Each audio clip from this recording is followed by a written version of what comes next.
Hi guys, ఈరోజు మన ఛానల్లో యమ్మీ అండ్ స్వీట్ రెసిపీ అయిన గులాబ్ జామున్ ఎలా చేయాలో చూసేద్దాం. వచ్చేయండి.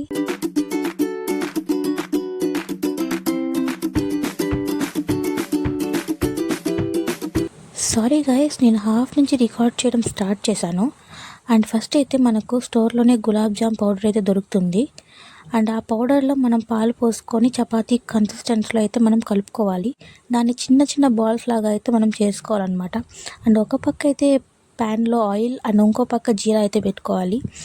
అండ్ జీరా మనము పాకం పట్టినట్టయితే అవసరం లేదు, అందులో చెక్కి కరిగితే సరిపోతుంది. మనం చేసుకున్న బాయిల్స్ని అయితే మనం ఆయిల్లో వేసుకోవాలన్నమాట. స్లిమ్లో పెట్టుకోండి అండ్ హై ఫ్లేమ్లో అయితే అసలు పెట్టకండి, ఎందుకంటే లోపలైతే ఉడకదు. గోల్డెన్ బ్రౌన్ కలర్లోకి వచ్చిన బాల్స్ అయితే మనం తీసుకొని జీరాలో అయితే వేసుకోవాలి. నేను ఇక్కడ ఫ్రెష్ కోకోనట్ అయితే తీసుకున్నాను, బాగా తురిమేసి అయితే ఫ్రై చేస్తున్నాను అనమాట. దాంట్లో ఉన్న వాటర్ అంతా అబ్జర్వ్ చేసుకోవాలనేసి, లైక్ బ్రౌన్ కలర్లోకి రావాలన్నమాట, బాగా ఫ్రై అవ్వాలి. మీరు చూస్తున్నారు కదా, అలాగైతే ఫ్రై అవ్వాలన్నమాట గోల్డెన్ కలర్లో.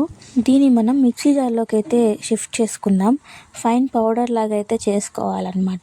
మనం చేసుకున్న కోకోనట్ పౌడర్ని గులాబ్ జామున్ పైన అలా గార్నిష్ చేసుకుంటే సరిపోతుందండి. చాలా అంటే చాలా బాగుంటుంది. మీరు కూడా తప్పకుండా ట్రై చేసి కమెంట్స్లో అయితే ఎలా ఉందో చెప్పండి. And thank you all for watching the video.